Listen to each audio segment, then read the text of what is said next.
No ar mais um Tabela Carioca aqui pela Rádio Ativo. Eu sou o William Faria, hoje dia 26 de 2 de 2018. Final de semana bastante movimentado.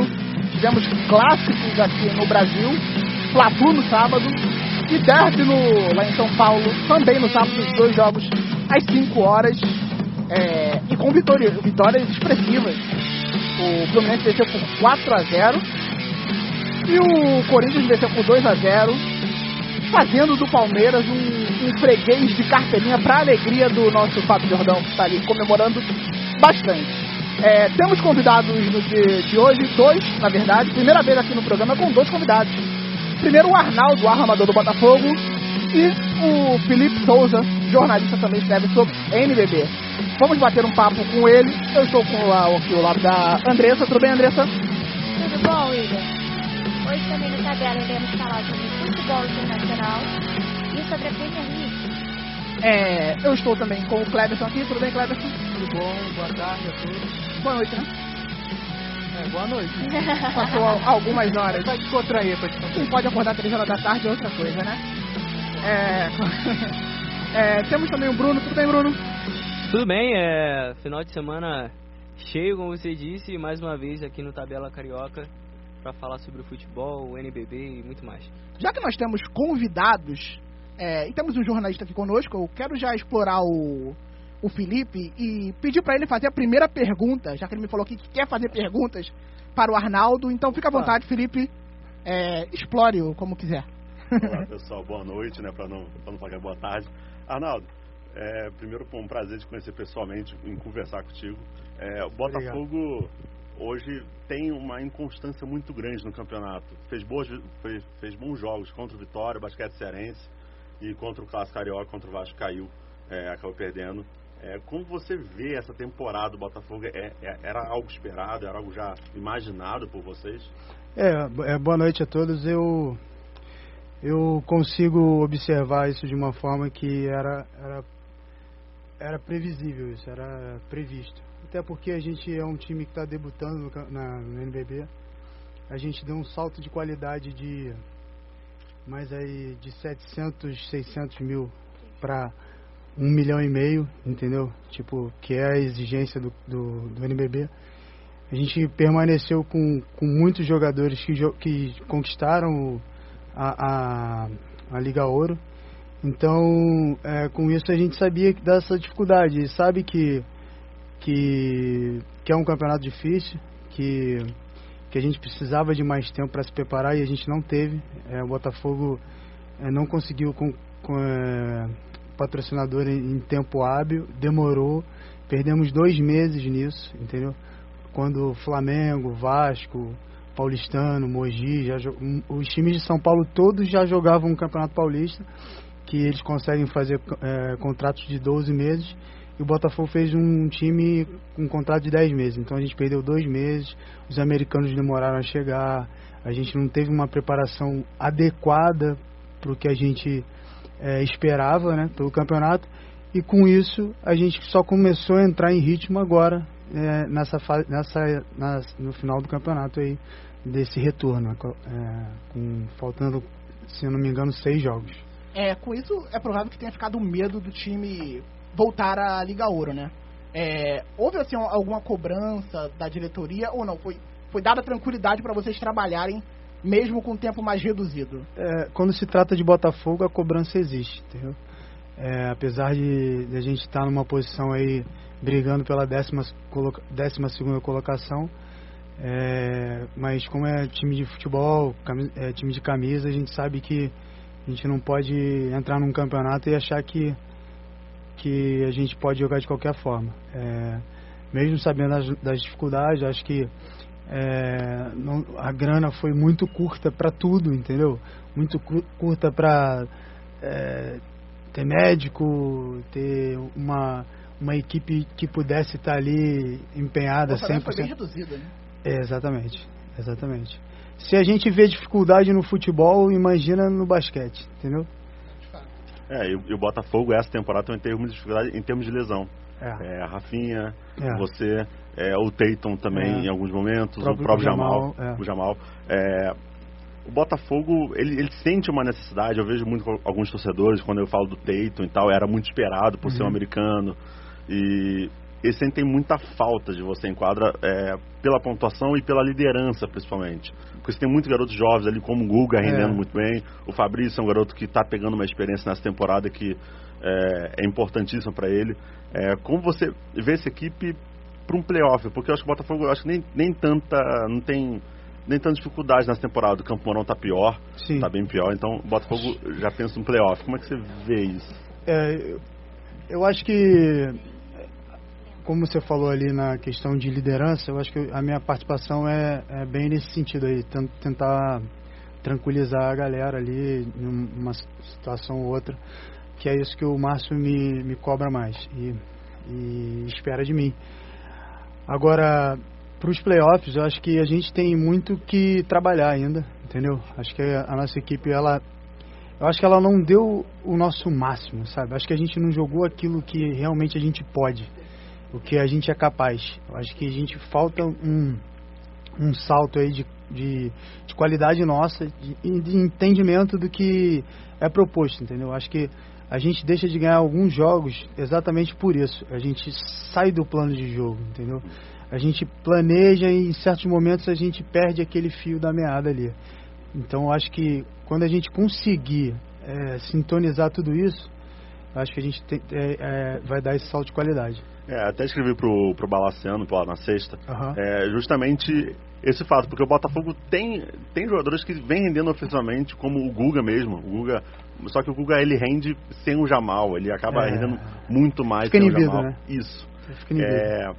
Então assim, o Botafogo tem jogadores que realmente podem pontuar. Sim. Você acha que ainda dá tempo pro Márcio conseguir encaixar e falar assim, olha, Guga, claro que o Jamal vai ser o líder. Eu vou te interromper, mas não me veja mal. Quando você falou, o Guga, ele sem o Jamal, ele pontua, eu vou te dizer por quê. Porque com o Jamal ele joga de 2, e sem o Jamal ele joga de 1.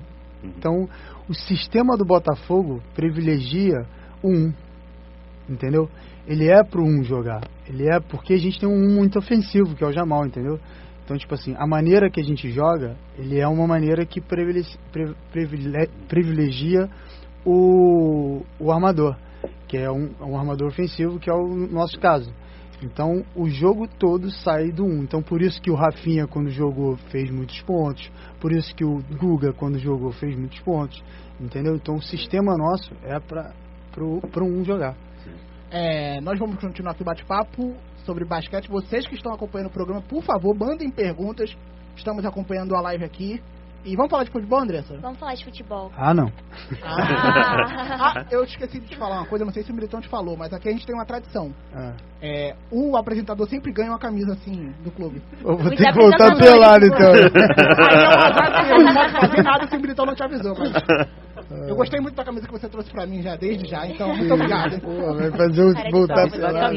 Eu tenho que pedir, gente, é meu serviço aqui, sinceramente. Vamos nessa, falar de futebol. Vamos nessa. Você é mais do que qualquer um quer falar de futebol hoje, né? Eu quero falar de futebol. Eu tenho 4 razões pra falar de futebol. Qual é a primeira? Qual é a primeira? A primeira é Marco Júnior. A segunda? A segunda é Pedro? Foi Pedro? Não sei, ué. Eu jogo teu time. Pedro. Foi o Pedro? Um galã adentrando agora no estúdio. Grande Vinícius Marques. Depois a terceira, Gilberto. E a quarta? Marco Júnior de novo. Marco Júnior de novo, Bruno. 4-0. Na última semana teve uma conversa aqui sobre o Abel e o Zé Ricardo. E acabei sendo apedrejado aqui quando disse que o Abel era o melhor treinador do Rio hoje. Verdade. E as segunda-feiras têm sido boas pra você. As segundas-feiras normalmente têm sido alegres. Não subestimarei mais você. Impressionante. Obrigado. Sim, o jogo foi... O Flamengo ele teve muito pouco tempo para digamos, se ligar na partida. O Fluminense com 1 minuto de jogo já tinha desestruturado, não consegui falar. O esquema tático do Flamengo. Tem um erro de posicionamento, porque o Rômulo estava na frente do zagueiro na hora quando a bola vem, ele fura, o de trás fura de novo, né? E o Flamengo, ele muitos dizem assim, o melhor elenco do Brasil é o Palmeiras, é o Corinthians, ou outro time, e colocam a torcida do Flamengo vê que o Flamengo tem o melhor elenco do Brasil. Como clubista, sim. Sim, E no caso, você chegar e falar assim, o Flamengo perdeu de 4-0 pro Fluminense, o Flamengo é Flamengo, ele tem que chegar lá e ganhar todos os jogos. Não, sem ritmo de jogo não vai ser assim. Falavam muito aqui, o Felipe falava na semana passada, tem que ter dado a chance pro Ronaldo. Jogar o cara num clássico desse, o cara tava sem ritmo de jogo, o Ronaldo não conseguia jogar bem, não conseguia desenvolver seu papel dentro do campo. E é claro, muitos méritos do Fluminense. Não é só falar aqui que o Flamengo jogou mal. Eu tô olhando aqui para um senhor que provavelmente não gostou nem um pouco da atuação do time dele. Qual o peso que o Carpegiani teve nessa goleada do Fluminense? Boa noite, Kleber. Boa noite. Agora boa noite. Acho que o Carpegiani ele teve peso como qualquer técnico que escala mal o time. O Carpegiani entrou com Rômulo como um falso zagueiro, entre aspas, que ele entrou com o Rômulo muito atrás, fazendo ali na linha dos zagueiros, por isso que o Rômulo estava na bola em que ele e o Léo Duarte falharam. Não, no meu ver, ele falha mais, que ele tira o Léo Duarte da jogada. E ele não conseguiu, ele queria que o Rômulo viesse na linha dos zagueiros e saísse jogando, mas ele não conseguia fazer isso, ele saía errado. E depois do segundo gol, ele tenta mudar o time e coloca o Rômulo mais avançado. Ele avança o Rômulo e pede pro Cueja vir pegar essa bola lá atrás e tentar sair jogando. Mas mesmo assim fica vago o meio campo, porque ele tem 3 caras de combate, que é o Rômulo, o Ronaldo, que é garoto ainda, a gente tem que dar um respaldo pra ele. Concordo, ele é melhor do que o Jonas. Não é porque ele fez uma má partida, o Jonas fez uma má temporada entendeu? O Ronaldo, ele vinha jogando bem, fez uma má partida. Acontece, é garoto, vai oscilar. E ele entrou com Rômulo, Cueja e Ronaldo. Então, ele queria o mesmo esquema de jogo que vinha jogando com os titulares, mas é diferente a característica de cada um. Ele entrou com Marlos e Vinícius Júnior. O Marlos e o Vinícius Júnior fazem muita beirada, diferente do Everton Ribeiro e até mesmo o Everton. O Everton faz a beirada, mas ele sabe compor o meio. O Vinícius Júnior, ele não voltava.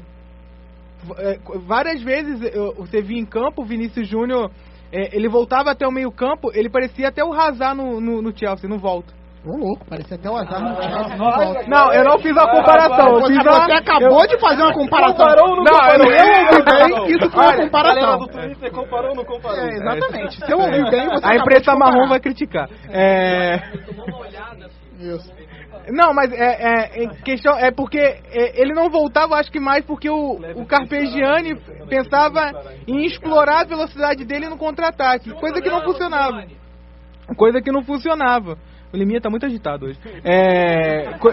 Coisa que não funcionava. Então, o Flamengo perdeu muito o meio-campo. Com o esquema de 5, de compor o meio do Abel, com 3 zagueiros. Quem apareceu mais no jogo, por incrível que pareça, foi o Viseu, tentando receber a bola lá no meio-campo e tentar organizar alguma coisa. Segurar a bola e esperar os 2 ponteiros passarem, porque não era meios, era ponteiros. E ele tentou prender muito o Rômulo para a saída do Clebinho e do Trauco. Mas o Trauco, ele tá fora de ritmo total. Já não marca bem fora de ritmo, então não conseguiu acompanhar o avanço do... Não lembro.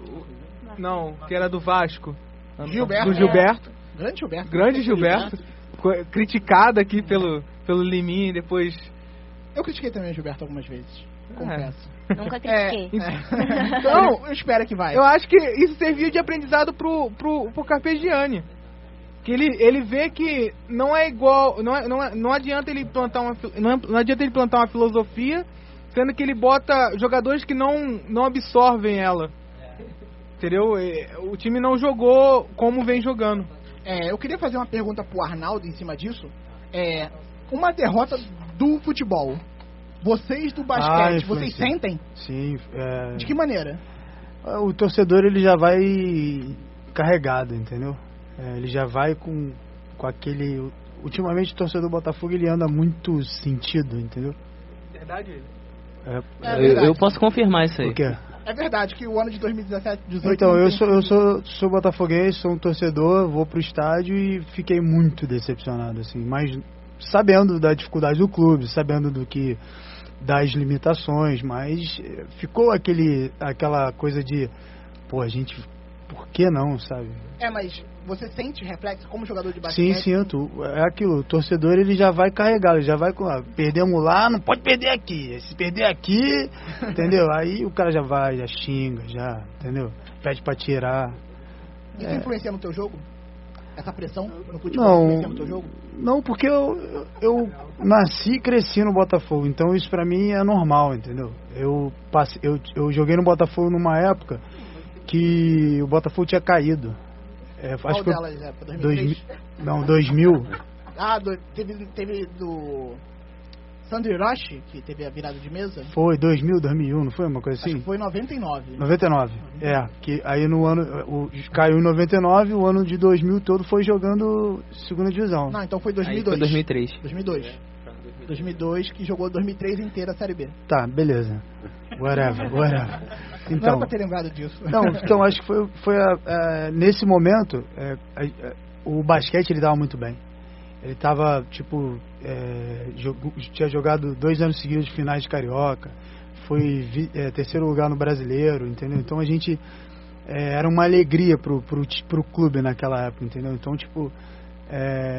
mas também tiveram momentos da torcida chegar lá e xingar e desabafar, entendeu? Então, nessa lacuna que teve dessa época até hoje, no início da Liga Ouro, a gente teve algumas identificações também de jogadores ser chamado de jogador de futebol pelo nome, até o time conseguir, resgatar essa coisa, identificação, de relembrar e tudo mais. A gente tem muito tempo ainda, então por isso que essa coisa ela tá toda igual, assim, toda junta, sabe? O time tá ruim, o futebol vai, é a mesma coisa. Se o vôlei tá mal também, o basquete vai sentir, porque por que tem essas 2 equipes? Por que não só faz futebol? Por que não sei o que, entendeu? Então, como o clube é um clube de futebol, mas só que o botafoguense esquece a sua essência.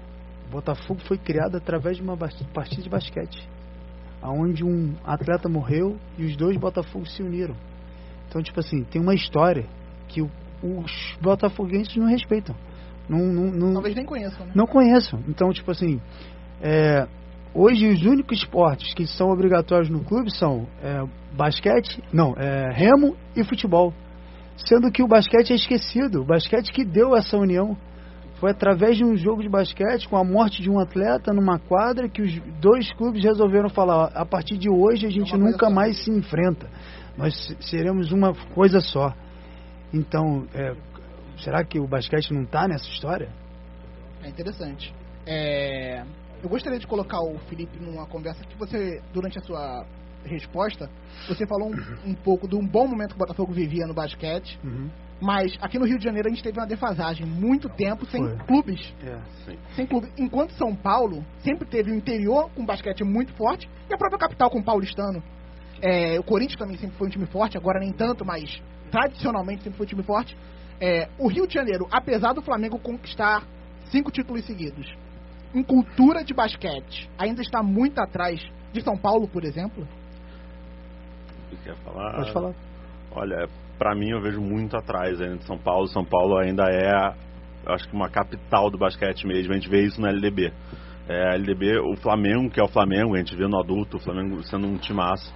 E é o Flamengo que sofreu na LDB com derrotas duras contra times paulistas. Então, o basquete em São Paulo ainda é tratado desde a base muito forte. E aqui no Rio a gente tem times profissionais como Vasco, Botafogo, Flamengo, mas ainda falta essa base ser talvez melhor trabalhada. Não sei se você concorda comigo. Não, eu assino embaixo. Eu tive a oportunidade de jogar 8 anos em São Paulo, então eu vi como é feito o trabalho lá, eu vi como durante muito tempo como o basquete é respeitado lá, e mesmo com todas as dificuldades que existem, é claro, mas o basquete é mais difundido do que no próprio Rio de Janeiro, entendeu? E hoje todo mundo sabe que os times de futebol de camisa que são os clubes que fazem jogadores.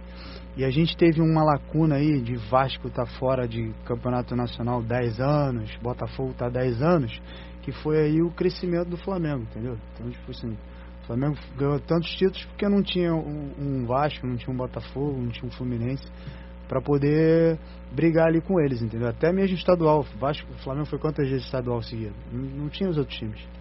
Então, pode concluir. Então, nessa situação, acho que quando o Botafogo eu acho que tudo começou quando rolou a CPI do futebol, primeiro ano, que aí ninguém sabia de onde vinha o dinheiro dos times, existia basquete, o Vasco tinha um time animal, o Flamengo Oscar, no Botafogo Marcelinho, Arnaldinho, Alexei, então Fluminense Espiga, Gema, Alberto, então tinham excelentes times.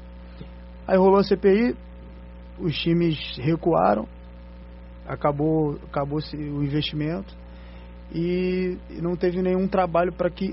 E os times que já existiam, eles não tinham trabalhos de base. Eles não tinham trabalho. Eles pegavam... O jogador da base era assim, o Nenê despontou lá no canto, lá em São Carlos, onde ele morava. Pegava o Nenê. O Diego tá jogando bem lá em Goiânia. Vou pegar o Nenê. Vou pegar o Diego. Eles tinham dinheiro, pegavam os melhores. Eles não se davam o trabalho de ir lá embaixo, dar treino, fazer projeto, ir nas escolas, sabe? E incentivar. Não tinha isso. Era o dinheiro. O Botafogo também não fez trabalho nenhum, o Fluminense também não fez trabalho nenhum, o Flamengo muito menos. Então, tipo assim, não deixou-se nenhum legado dessa época. E nem se construiu uma cultura, né? E era o melhor momento, para se construir, porque o Rio de Janeiro respirava basquete nessa época. Isso diz muito sobre a nossa história, né? A gente não consegue construir legado em quase nada. Hoje a gente vê até no NBB mesmo, o Flamengo, que é um grande time, tem o João Vitor França, que agora é o reserva do reserva da reserva. Então, assim, a gente também vê hoje, até hoje, o basquete carioca, ele ainda sofre com isso. Vou dar um exemplo claro do Paulistano. O Paulistano hoje tem o Iago, que não era do Paulistano, era do Palmeiras, passou aqui no GQA. O Iago ele veio aqui pro Rio. Era do GQA, com 13 anos, se não me engano. Então, quer dizer, o basquete carioca não consegue segurar. Vou dar outro exemplo. O Tijuca Tênis Clube acabou perdendo 3 jogadores recentemente essa temporada pro São José dos Campos. Foi o Ítalo, o Lugão. Então, assim, a gente vê que quando você tem alguns jogadores despontando, ele não fica no Rio, porque no Rio você não tem atrativo. Você acaba indo para o São Paulo, porque a capital é onde justamente vive o basquete. Por exemplo, a gente tem o caso do Fabrício, que é um menino que está jogando. Muito bom. Tipo, Botafogo investiu nele, ele contratou ele, acho que ele tinha 16 anos. Aí, nesse processo que o Botafogo passou, porque no início, cara, quando eu voltei para lá, meu irmão, a coisa tava às traças, sabe? Tava largado. O que a gente vive hoje, a gente tá no céu, em comparação do início, entendeu? Então, tipo assim, foi uma coisa de acreditar mesmo na evolução, no progresso, na confiança no trabalho, para chegar aonde a gente está hoje. Eu acho que é uma conquista, assim, tipo, a gente ter sido campeão da Liga Ouro foi um título que é, sim, para ser respeitado, significativo, né? Muito significativo. E eu acredito que com isso a gente possa dar continuidade, entendeu? A gente tem porquê dar continuidade. Acho que o Botafogo hoje não tem como deixar o basquete acabar, entendeu? Eu acho que se isso acontecer é dar um tiro no pé. A Lívia Silva está perguntando quando você volta a jogar, porque você diziam que você ia voltar a jogar, estava relacionado, dizia, mas você não, voltou o que no aconteceu? jogo passado. Foi uma falta de comunicação, eu acredito. A gente, como eu tinha contato direto com o médico, eu falei com ele, eu falei, olha, eu quero voltar e tal, tô me sentindo bem, meu cotovelo tá legal e tal. Aí o médico, tipo, sabendo da minha ansiedade, ele tinha contato com o Márcio, mas ninguém me avisou, entendeu? Tipo assim, eles estavam se falando, mas ele não me avisou, pô, você não vai jogar, cara, relaxa aí, entendeu? Tipo, e eu acabei falando, não, vou voltar, não sei o que, fiquei super empolgado e tal, eu tinha feito uns 2 treinos, eu falei, pô, vou jogar. Aí o Márcio, no dia do jogo, falou, não, você não vai jogar. Aí eu fiquei bem sentido, mas depois eu entendi, entendeu? Porque ele tava, na verdade, ele tava me preservando, porque ele podia achar que eu podia me machucar e tal. E quando eu tive um treino um pouco mais forte, que foi... Aí eu acabei sentindo a panturrilha, mas... O Botafogo, vai lembrar que o Botafogo tem esse trauma, justamente. Eu falo com o Márcio desde o primeiro turno, ele até fala com tristeza, assim, putz, a gente podia estar muito mais longe, mas a gente sempre perde com lesão. O Jamal se machucou no primeiro turno contra o Vasco, ficou 7 partidas fora. O Rafinha, que tá fora. E até quis jogar no sacrifício, né, pelo que eu soube. Ele jogou. Sim, então, também forçar com você, tipo assim, e perder você muito tempo, também acho que esse é o medo. Nessa fase final de playoff aí, poder ter mais um jogador ali que vem no banco e pode fazer alguma coisa, uns pontinhos ali e tal, ajudar o grupo. Eu acho que ele confia muito nisso, entendeu? Sim. Então ele acredita muito. Então agora paciência mesmo e me preparar para essa fase final aí que vai ser super importante. Voltando a falar de futebol. Fica à vontade. Obrigado, William. Voltando a falar de futebol, vamos falar agora do Clássico Paulista do Corinthians. Não é mesmo? Que fez 2-0 em cima do Palmeiras. Como vocês viram isso, comentaristas? Teve bastante confusão lá no clássico. Apesar da empolgação do Fábio, eu não sei como que ele viu aquele lance do pênalti. Passa o microfone ali pro Fábio, por favor. Fábio, quer falar, Fábio? Ele está empolgado para falar depois do derby. Ontem ele tava dormindo. Verdade, semana passada. Eu não entendi porque ele veio com uma calça verde, cara. Então, como você viu aquele lance onde o juiz esperou 1 minuto e meio para marcar o pênalti? Não, ele errou em demorar tanto, mas que foi pênalti, foi. Isso aí não tem como alguém virar e falar, não foi pênalti, não aconteceu, o Renan Júnior levou ponto na coxa. Então, assim, e no final do jogo ele mostra. Na entrevista que ele faz no final do jogo, ele mostra tirando... Sim, exatamente. O lance aconteceu, foi pênalti, tanto o do Renan Júnior quanto em cima do Rodriguinho, feito pelo Dudu. Os 2 pênaltis incontestáveis. A polêmica se gerou no tempo que ele demorou. Eu não conheço as regras para chegar a ficar falando se ele poderia fazer isso ou não. Então, Simone falou que ele poderia, obrigado pela informação, Simone. Então, se o juiz poderia fazer isso, então a polêmica está sendo gerada em cima de uma ignorância, já que se está na regra pode ser feito, foi feito. Mas é incrível até quando as decisões são acertadas, elas acabam sendo confusas, né? Exatamente. É impressionante como Aí nada é claro. Os jogadores do Palmeiras estavam revoltados. O Dudu queria sair de campo com o time. E com uma reação típico do Dudu, né? O Dudu se eu não me engano, foi o Roger que falou que não era pra sair, era pra continuar em campo. Depois da expulsão do E uma reação dessa do Dudu como capitão do time, eu teria vergonha. Porque é o cara que deveria ser o líder em campo, é o primeiro a pedir pro time sair. Eu sinceramente teria vergonha disso. Não, e mais vergonhoso ainda porque nós tivemos há pouco tempo atrás essa repercussão lá no jogo do Bavi, onde o Vitória forçou a expulsão para sair de campo. E o Dudu, ele ganhou a faixa de capitão pra ser um cara bonzinho, né? O Cuca, quando deu a faixa pra ele, foi pra tentar regenerar o Dudu. E ele virar num clássico desse, falar pra sair do campo numa expulsão que o cara rasga a perna do outro, desnecessário. Eles estão reclamando tanto, assim, o Palmeiras ele reclama tanto do jogo pela cultura de reclamar do Corinthians e pela cultura de reclamar do Flamengo, assim, no Campeonato Brasileiro. Já é uma cultura de até quando o juiz acerta, ter que reclamar. Eu tenho que reclamar porque senão não vão ver que eu não joguei bem. Se eu não reclamar é porque eu não joguei bem. Qualquer polêmica envolvendo os dois é porque aconteceu e o juiz está sempre do lado deles e é assim que funciona. Essa mensagem às vezes parece que é passar e tinha até um modo que chega a mascarar nada que o Palmeiras jogou no jogo inteiro. Mais próximo que chegou foram os lances com Borra, que o Cássio saiu muito bem, limpou a jogada e acabou. O Palmeiras não entrou em campo e ainda levou aquela linda caneta do Rodriguinho. Que partida do Rodriguinho. Que partida do Rodriguinho. Nunca critiquei. Olha, tem 3 pessoas que nunca critiquei. Rodriguinho, Linga de Lukaku. E Romarinho. Mas Romarinho é outro nível, né? Esses 3 eu nunca critiquei. O Emerson Rocha, que já esteve aqui conosco, tá perguntando como vai teu filho, Arnaldo. Falou que vai ser mais craque que o pai. Grande abraço pro Emerson.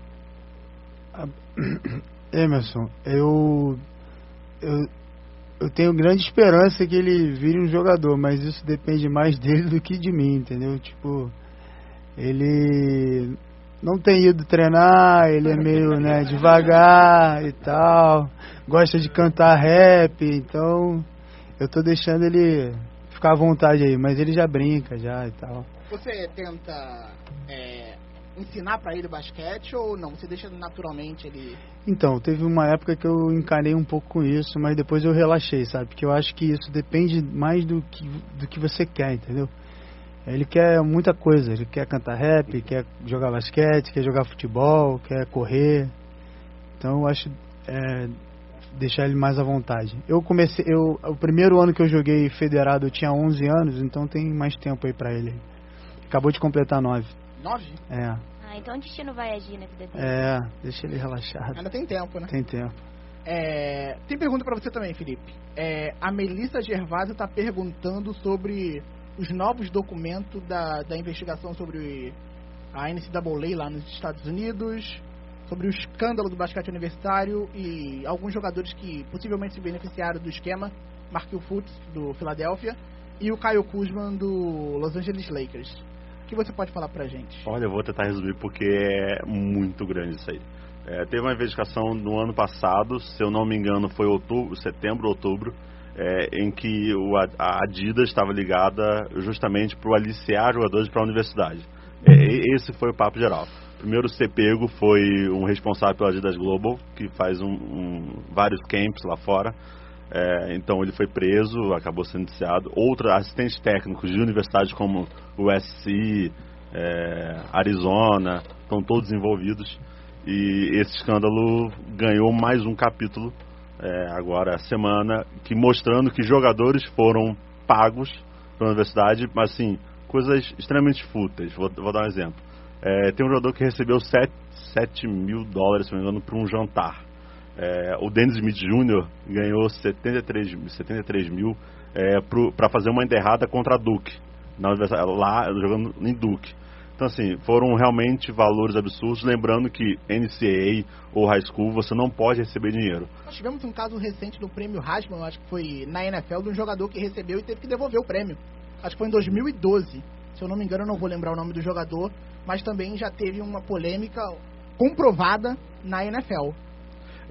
Esse escândalo, a gente fala que é muito complexo, porque nos Estados Unidos é muita peculiaridade, porque no high school, na idade do seu filho, no middle school, tem vários camps, e quem financia esses camps são as marcas esportivas, como os Adidas, como a Nike, Under Armour.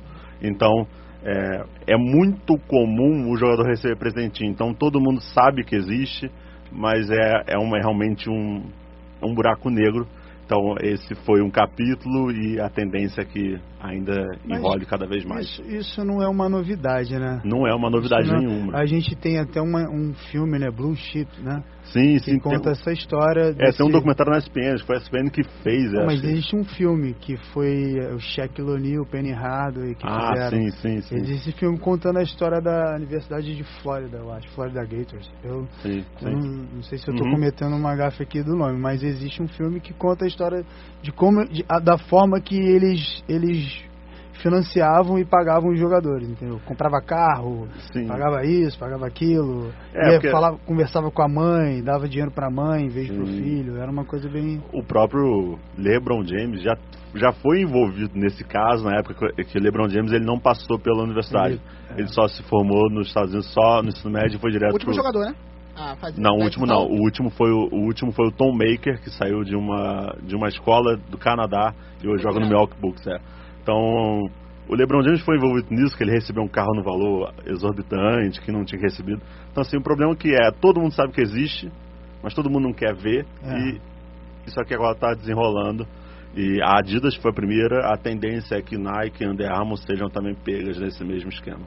E o que você acha que acontece com essas marcas? Nada. Vai acontecer com as pessoas, né? Sim, vou dar um exemplo. A Adidas Global é enorme, de forma absurda. Vou dar um exemplo claro. O Eurocamp passou, o Doncic passou por lá, um jogador que está indo para o draft agora, deve ser o melhor jogador para ser escolhido. Temos vários brasileiros já passaram pelo Eurocamp também.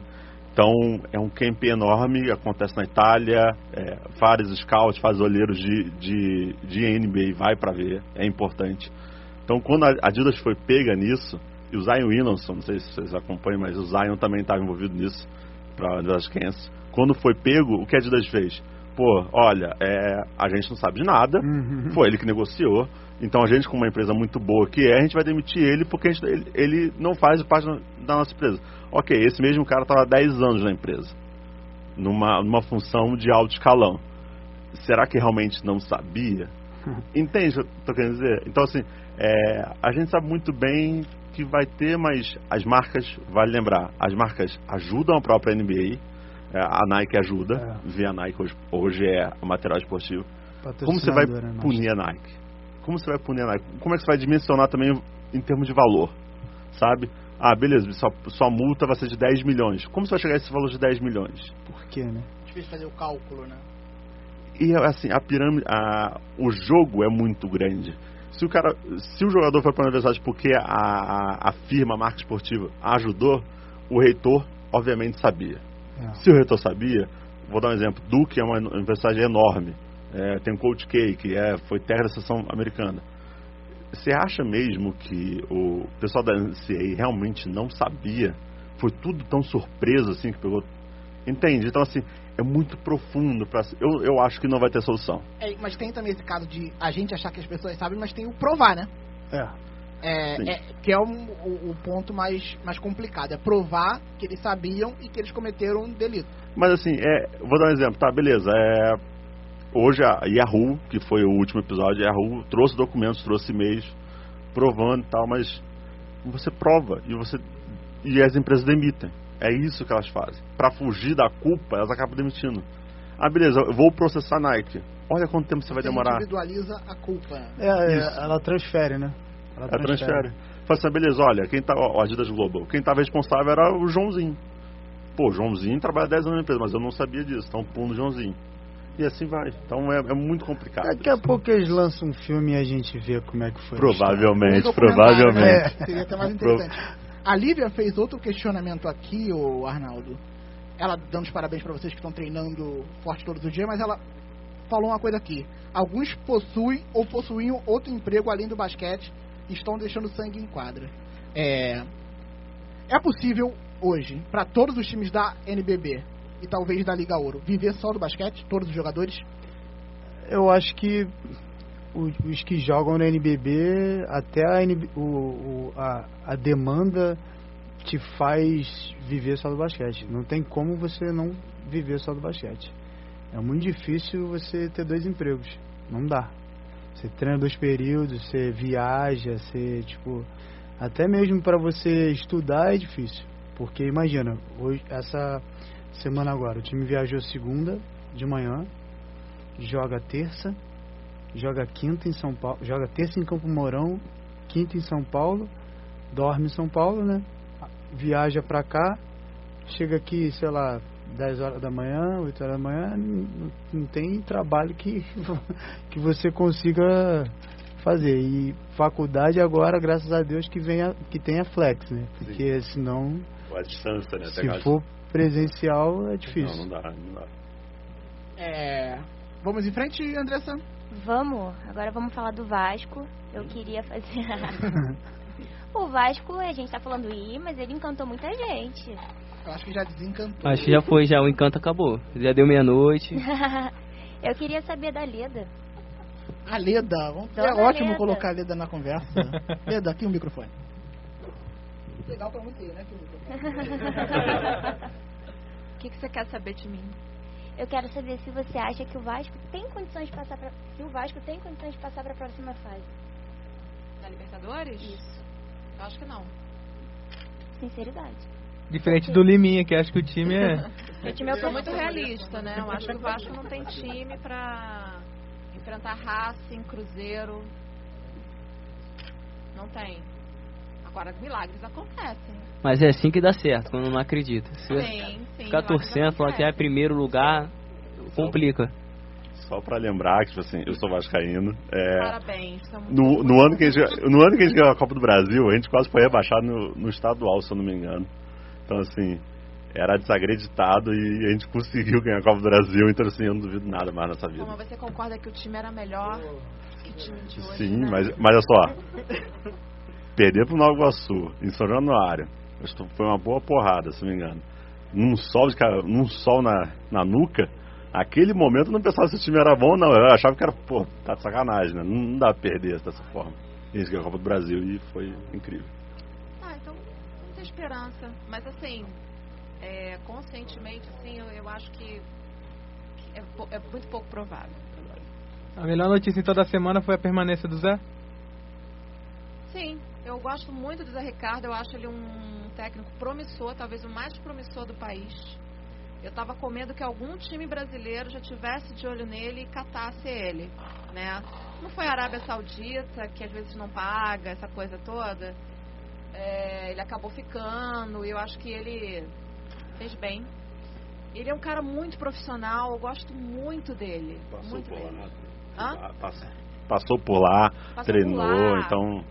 Entendeu? É promissor. Fez um bom trabalho, eu acho que o Flamengo fez um péssimo negócio em ter demitido ele. Professora, mas no caso, quando ele diz passou por lá, foi lá no Vasco mesmo, Vasco, no sub... Ele treinou base, ele conhece. Ele veio do Vasco, né? Ele passou pelas categorias de base do Vasco, essa coisa toda. Mas eu acho ele um baita profissional.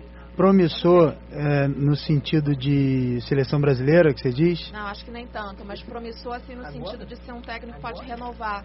Mas ele pra mim já é, ele já não é uma promessa, ele já é uma realidade. Eu acho que um cara que é técnico do Flamengo e do Vasco, eu acho que ele já é uma realidade vivida aí já. E até a forma que ele trabalha, eu acho que ele é jovial, né? Ele consegue... Eu acho que a gestão de carreira dele também foi muito boa. Com certeza. Ele poderia tranquilamente aceitar um período sabático após a saída do Flamengo e ficar até o final do ano. Não, ele procurou mais trabalho. E outros desafios. Ele teve... Liminha agora me falou, dou o crédito pra ele, que ele recebeu proposta do Galo agora, com a saída do Osvaldo. Ele recebeu o proposta do Galo e continuou no Vasco, mesmo com várias dificuldades que ele encontrou no ano, até agora. A gente também não sabe como que foi a negociação com o Vasco, né? Que ainda não foi divulgado. O tempo de contrato era até o final de 2018. Com a proposta da Arábia, a gente não sabe se vai até 2019 e com aumento salarial, né? Parece que vai até 2019, né? Uma coisa desse tipo. Mas quando eu falo que ele é promissor, assim, eu acho que ainda falta ele ter... título, tá? Nem que seja um carioca da vida, que eu acho que faz falta para técnico. E não necessariamente uma conquista. Você pega o técnico do Botafogo, né? O atual ou o Jair? O Jair, o antigo. O Jair, ele conseguiu assim consolidar, que ele põe o Botafogo na Libertadores, avança de fase, então ele já é mais concreto do que o Zé Ricardo nesse sentido. Outro exemplo de um treinador que não precisou ser campeão para se consolidar é o Roger, né? O Roger do Palmeiras. O Roger ainda precisa me convencer. Também não acho ele consolidado, não. Ainda precisa me convencer ainda. Tem aqui, a Lívia postou um comentário falando que... mostrando semelhanças entre o Botafogo do ano passado e o Vasco. Eu quero saber do Vinícius Marques. Tudo bem, Vinícius? Primeiramente, Ótimo, vocês. Boa noite pra todos. boa noite. Vinícius Marques, que não tem clube, é imparcial, mas eu vou colocá-lo pra falar... 100%. Não, eu não gosto de futebol nem Eu muito. sou completamente parcial. Meu filho se chama Túlio, mas é pura coincidência. Coincidência. É igual no Mapa Mundi, né? Tu gira assim e escolhe o nome. Exato. Saiu, né? Saiu tudo. Há semelhança entre o Botafogo e o Vasco? Em até os times. Em qual sentido você pergunta? Na esquema tático ou na campanha? Em o Vasco ter perspectiva de surpreender e fazer uma Libertadores boa.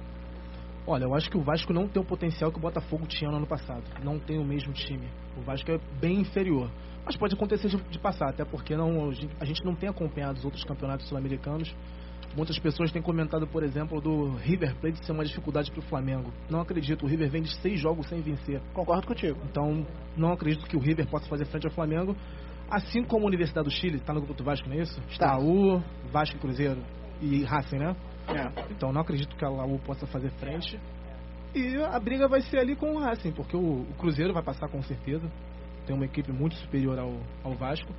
Mas não vejo tanta semelhança assim devido a essa questão técnica, que o Botafogo tinha uma equipe bem superior ao que o Vasco tem agora. Não que o Botafogo fosse bom. O Vasco tem alguns problemas táticos ainda que o Zé tá tentando ajustar, acho que consiga.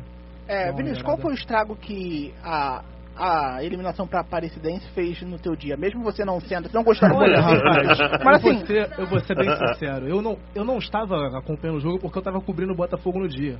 Até perguntei pro Arnaldo quando ele voltaria a jogar, ele falou que era dia 26. Foi nesse entrave que aconteceu do informe. Então, eu estava no jogo do Botafogo, foi Botafogo... Não vou me recordar contra quem, mas o Botafogo venceu. Não, foi basquete. Basquete cearense? Venceu Engenheiro Severiano. Basquete cearense? Isso, basquete cearense. Basquete Foi cearense. basquete cearense. Eu tava cobrindo o jogo, primeiro então foi não... Vitória e depois basquete cearense. Eu posso aqui agradecer de não ter visto contra o Aparecidense, só acompanhei o basquete no dia. Mas foi uma vergonha. Uma pena Que não bom, acompanhar que um bom. show do Nonato. Uma pena. Não, Que bom que você acompanhou no dia da vitória, né? Foi lá, você foi lá, mas eu não tenho- viu a derrota na Graças Copa a do Deus. Brasil e o Botafogo conseguiu a segunda vitória. Não, verdade. E foi uma falta de planejamento, né? Na verdade, quem ia assumir o Botafogo era o Barroca. Eu não sei o que houve de última hora que botaram o Felipe Conceição no lugar. Inclusive o Barroca ficou chateado com a situação que o Inter tinha feito uma proposta para ele e ele não foi pro Internacional para assumir a base. foi o Grêmio, não? Foi o Grêmio, desculpa. O Grêmio tinha feito essa proposta e ele não foi assumir a base do Grêmio porque havia sido prometido a ele continuar no Botafogo, que ele assumiria o comando. Coisa que não aconteceu e ofereceram para ele o cargo de assistente. Explica Felipe Conceição. a ascensão do Felipe E Conceição. fazendo um fofoquinha aqui, já que estamos aqui. Fica à no vontade. meio jornalístico, ele e o Felipe Conceição não se batem. Então nunca Opa. que ele aceitar a proposta de ser assistente do Felipe Conceição. E vou só falando mais uma coisa, sem ser fofoca dessa vez. Mas se for também tá ótimo. Não. E as pessoas, principalmente os botafoguenses, assim como o Arnaldinho tá aqui, falou que é botafoguense também, os botafoguenses confundem muito que o time que fez sucesso não foi do Felipe, foi do Barroca. O Felipe foi campeão sub-17, mas com um único destaque, que foi o Luiz Henrique. Felipe foi vice-campeão, né? Perdeu aqui no Sim, Newton perdeu Santos. no Newton Santos de verdade, aquele jogo... Que a gente... Vamos normal, pra né? aqui, ó. Vem da base, né? Botafogueou, vamos Vem pular da base, essa né? parte. Copa do Brasil a gente costuma fazer isso, né? Botafogueou. Porque o time que fez sucesso, na verdade, foi o sub-20. Vitória contra o Corinthians na Arena, né? Isso, que veio o Marcelo, você conversando com os rapazes da base, Marcelo, todos eles, Marcinho, você vê que eles... Gorne tá no Paysandu agora. Todos eles admiram muito o trabalho do Barroca. E, infelizmente, quem assumiu foi o Felipe. A gente via que não tinha menor estrutura tática na equipe dele. E já deu uma melhorada agora com o Valentim. Eu me arrisco a dizer que ontem o Botafogo fez a melhor partida em produção ofensiva. Criou muitas chances de gol. É que falta qualidade na hora de finalizar, né? Falta qualidade. Mas criou bastante. Mas acho que agora com o Chiesa vai dar uma melhorada. O tem que dar. Chiesa não é um ótimo jogador, mas ele tem mais movimentação que o Brenner, o que facilita muito pra finalização.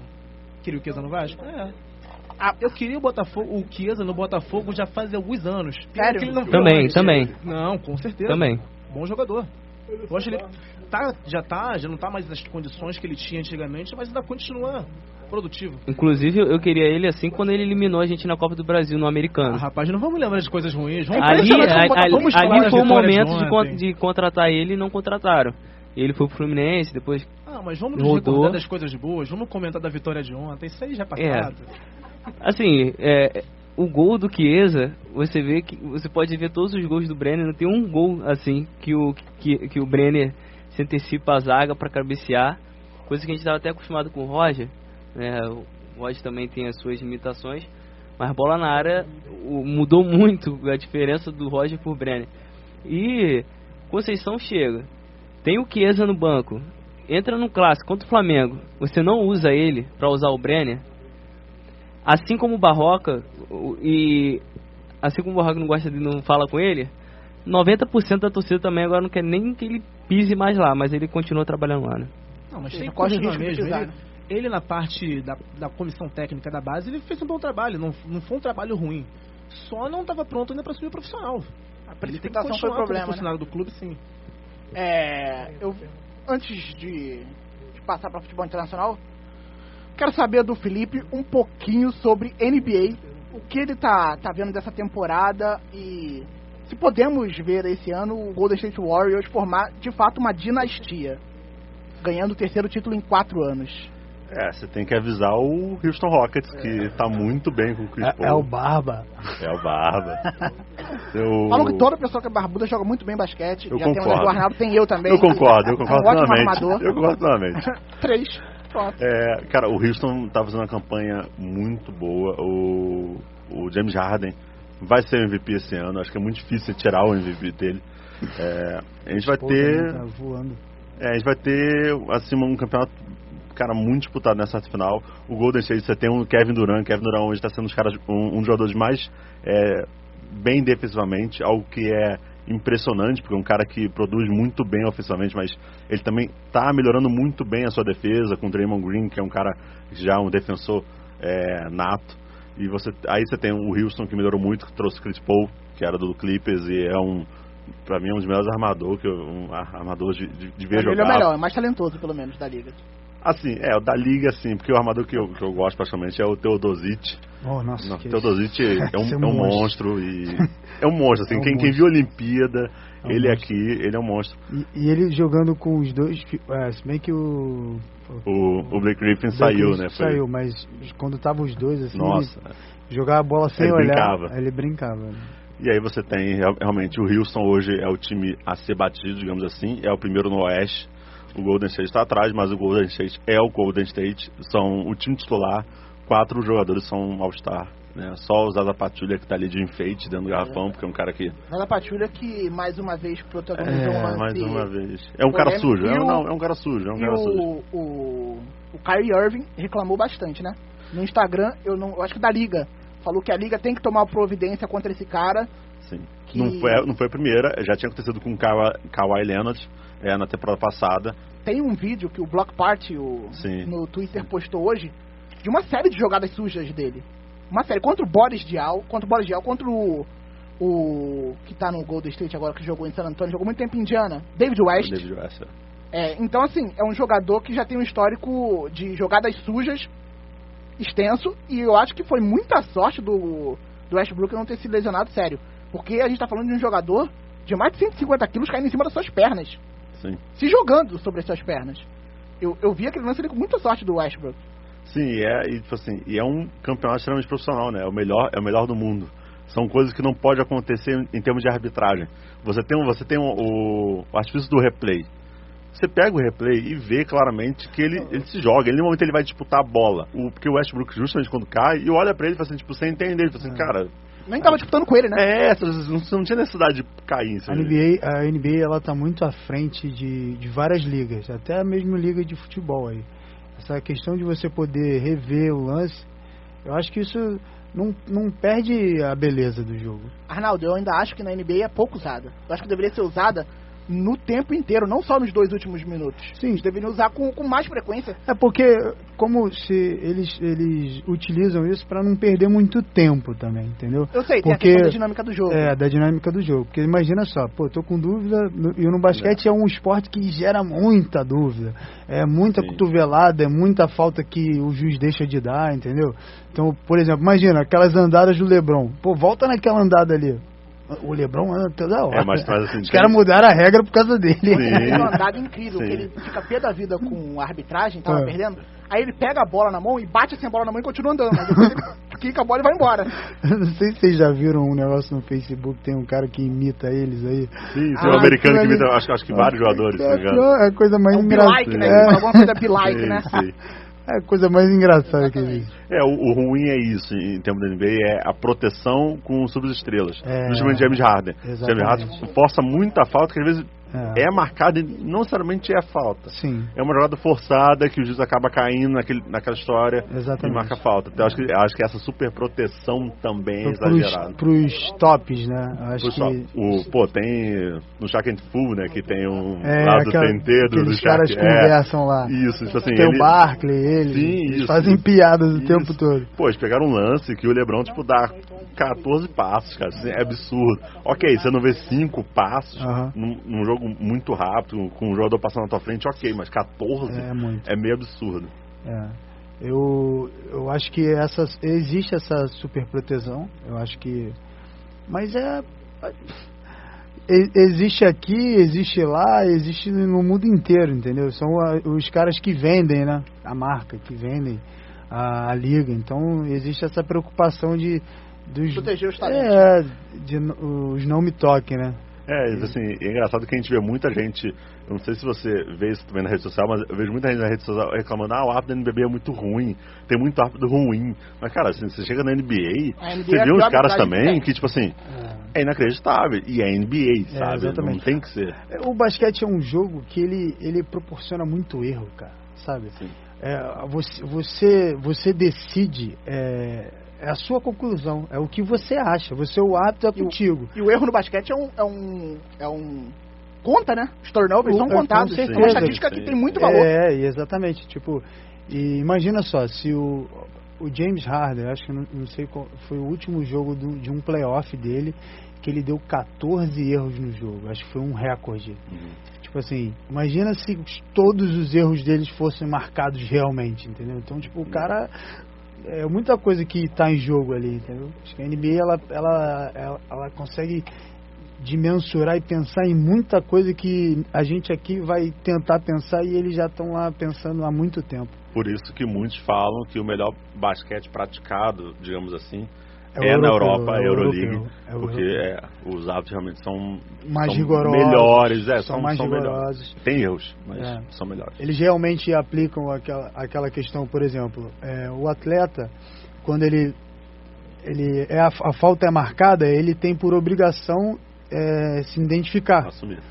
E coisa que alguns fazem, outros não. Se você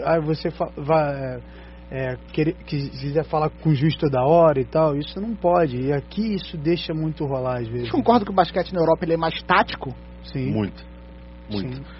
Mas por que a gente não consegue ver uma migração de treinadores da Europa para a NBA? Existe uma barreira. Existe. Porque teve o treinador do Golden State Warriors, o David Blatt, que fez um relativo sucesso do Israel. Do Cavaliers, perdão. Então. Ele fez um sucesso em Israel. Mas não conseguiu se estabelecer na NBA. Eu já tive a oportunidade de trabalhar com ele quando eu estive na Itália e eu fui atleta dele quando eu joguei pelo Benetton Treviso. Ele é um cara super diferenciado, sabe? Tipo, ele é muito bom. Só que ali, o que acontece?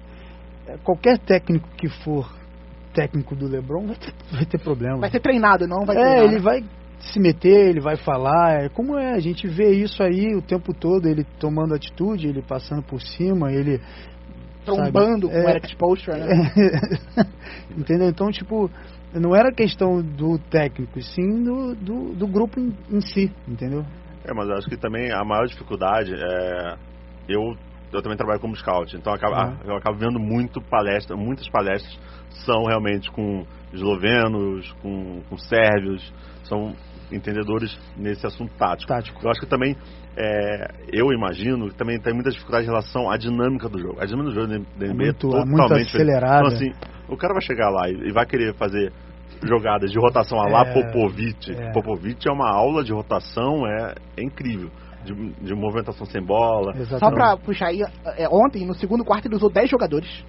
Sim. 10 jogadores, isso é raro. Usar 10 jogadores é usar quase todos os jogadores do banco. Pega uma... Assim, você é torcedor do San Antonio Spurs, um pouquinho. Pega depois no YouTube uma jogada chamada Hammer. Já peguei já. Aquela passagem pro cara chutar da lateral. Isso, essas coisas o Popovich consegue emplacar. Mas vou dar um exemplo. Golden State Warriors joga com 4 abertos e o Sasa Pachulia embaixo. Como você vai emplacar essa rotação sempre? Eles ainda conseguem. Mas como o Cleveland hoje vai emplacar com o George Hill, sendo ótimo defensão no perímetro, essa rotação no ataque sempre. Tem jogadores que não conseguem fazer isso. E aí vem o jogo físico. LeBron James, Westbrook, o James Harden no 1 contra 1. Então, assim, na Euroliga você tem essa diferença que é um jogo mais cadenciado. E muitas pessoas não gostam justamente por causa disso. É lento. Não gosto porque... Então, eles sentem essa dificuldade. E assim, já que você mencionou o San Antonio Spurs tem essa característica no jogo de meia quadra, né? Talvez, não sei se o Wesley Messina tem um pouco... O San Antonio Spurs tem um jogo característico de gostar muito de estrangeiro. Já começa por aí. Então, ele dá muito valor ao estrangeiro. Além do Donnie Parker... Roberto, né? Foi campeão lá. Entendeu? De Nobre. E você tem o Bertans, então o Bellinelli, que foi de lá. Thiago Splitter. Então, assim, ele dá muito valor ao jogador estrangeiro também. Isso facilita esse entendimento, esse tipo de jogo. Mas, no geral, a NBA é muito física. É um basquete muito individual. Desde o college, no high school, os garotos já são ensinados a isso. E você vê que o sistema, ele é totalmente... Eles não valorizam a bola. Eles pegam a bola e tacam, e chegam tacando, e chegam jogando, eles jogam no volume. Entendeu? O time que é diferente é o San Antonio. Ele joga na falha. Ele joga na sua falha. Eu acho que o Golden State tem um pouco de San Antonio, porque é um time que troca bastante passe e tem um perímetro que o Steve Kerr, assim, vamos só por parte. Os times que tem, se você reparar, os times que tentam fazer uma rotação maior sem bola, como até o Atlanta Hawks, que hoje tá horrível, passaram pela escola Popovich. O Steve Kerr passou pela escola Popovich. Do Budenholzer, né? Então, tá aí. Já começa muito por aí. Então, esse pensamento do Steve Kerr de todos têm que jogar, quando a gente fala todos têm que jogar, todos têm que se movimentar. E isso é incrível. Que você tem 4 abertos e todos se movimentam. Você vê, o Stephen Curry, ele em nenhum momento ele guarda uma posição. Ele vai, roda toda a quadra para achar espaço. E isso é incrível, entendeu? E é isso que faz, eu acho que a diferença do Golden State Warriors em relação às outras equipes. A Melissa tá fazendo outra pergunta aqui. Quer saber o que você achou das trocas do Cleveland? Uma loucura, né? Em 30 minutos, parece que liquida total em Cleveland. Pegou, assim, todo mundo surpreso, porque nem se imaginava que o Cleveland iria fazer alguma troca aqui e ali, mas o dono do Cleveland, o LeBron James, falou, olha pessoal, quero ganhar título e não quero ficar atrás, e realmente é um medo que ele tinha. Porque o Isaiah Thomas chegou de lesão, não rendeu como se esperava. Derrick Rose já não rende há anos.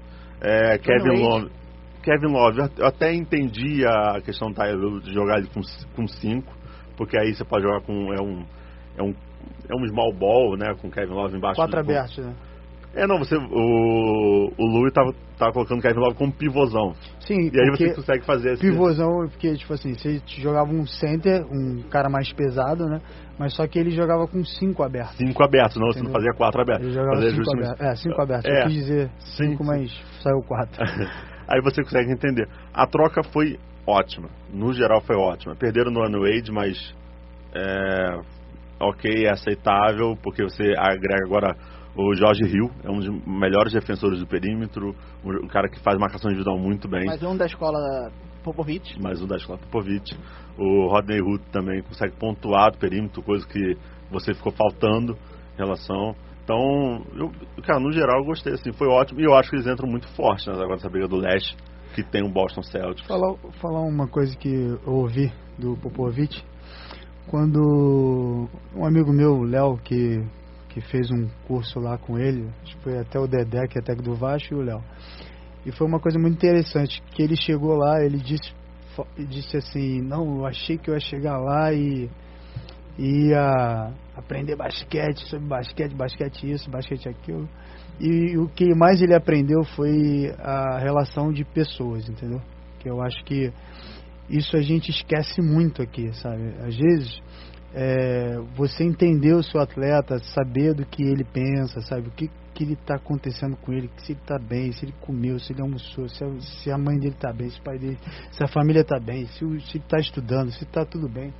Isso é mais importante, entendeu? Às vezes você não pode deixar isso, não pode deixar isso de lado, porque você começa a tratar o cara como máquina, você não vai ter o resultado melhor que você pode ter, entendeu?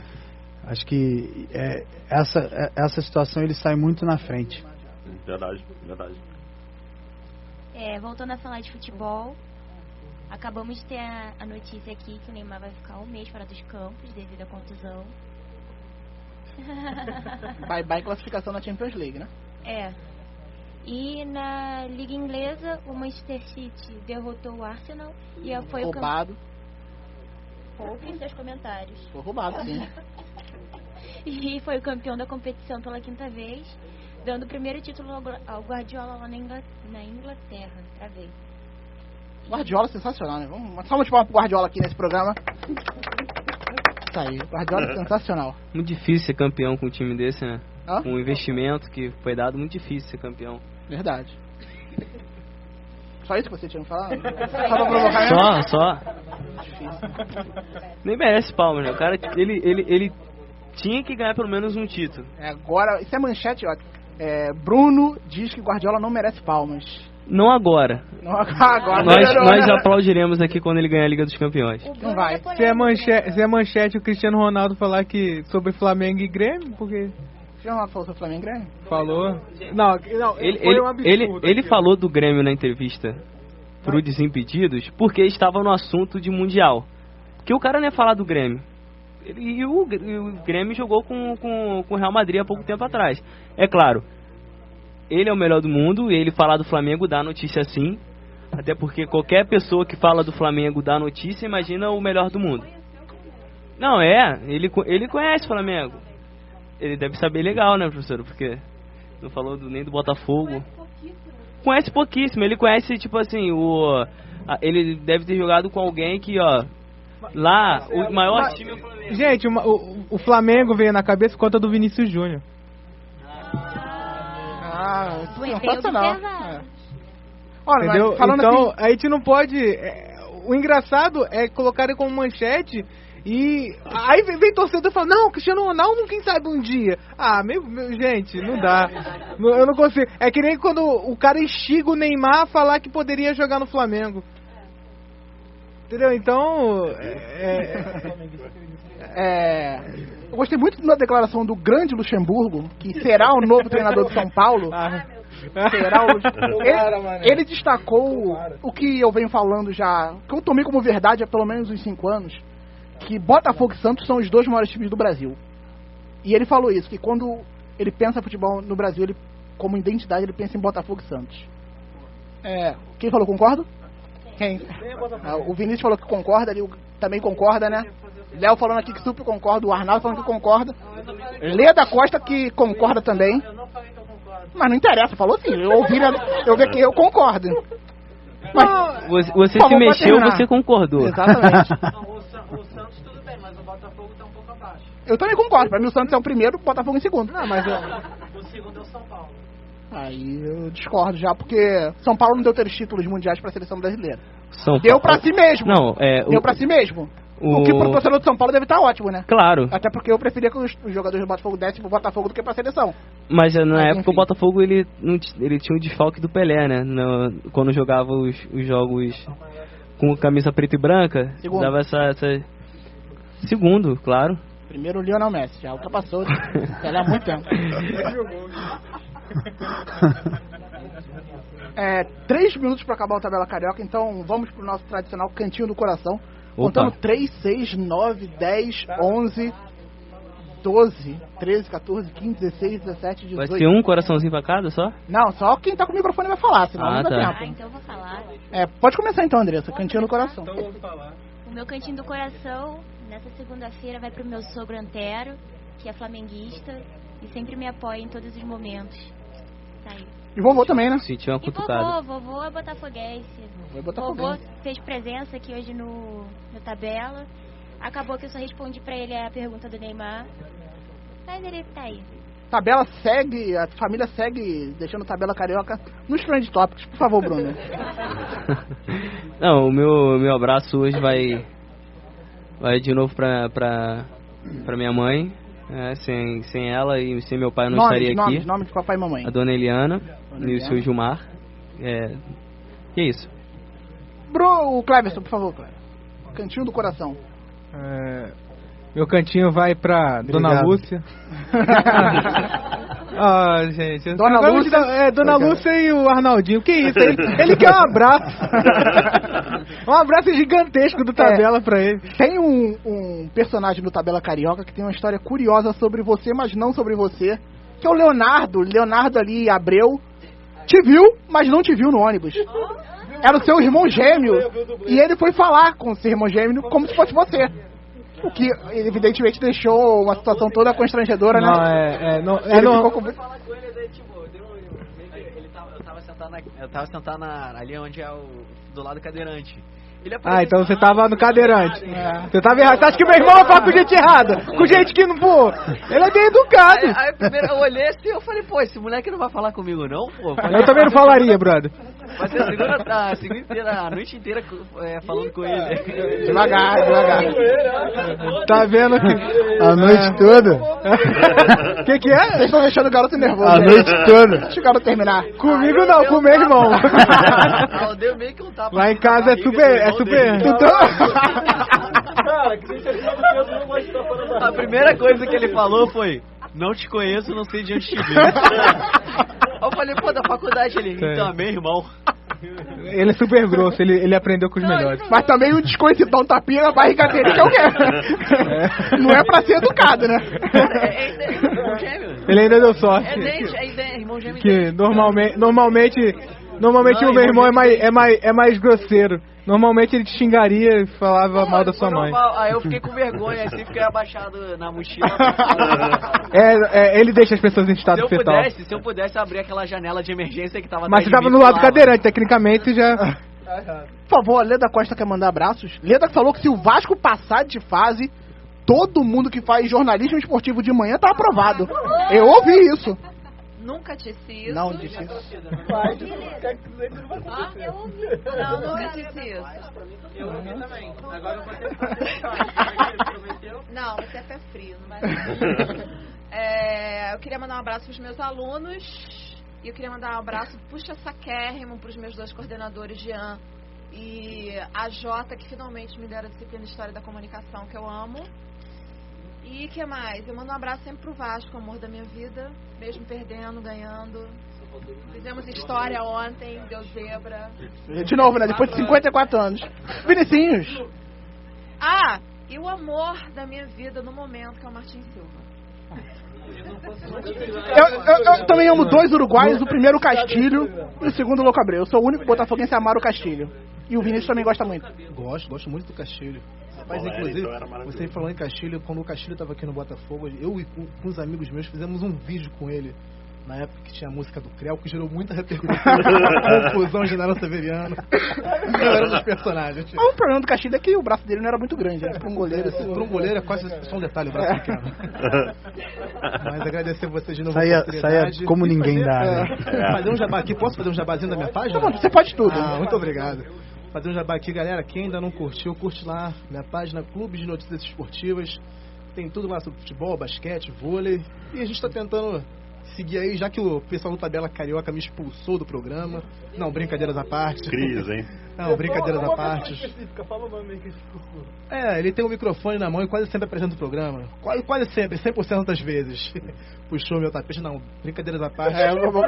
Muito obrigado novamente. Pede pra fazer o jabá criticando. Obrigado, William, que coisa é essa? Ele pede pra fazer o jabá e critica o programa. Não, pode. Sabe que ele podia ter cortado seu microfone e deixou falar ainda, né? O cara... Democracia. Isso é uma polêmica que outros integrantes do programa criaram aí em outros programas passados, mas só um detalhe. Só um detalhe, obrigado novamente. Vou mandar um abraço aqui pro Arnaldo, rapaz. Me deu uma alegria ano passado imensa naquele título lá da Liga Ouro. E esperar ele voltar aí porque vai melhorar com certeza. Ele, o Tatum, o Jamal. o menino Guga com o Gabriel Como também diria vai o locutor lá, tá dar uma tudo. melhorada.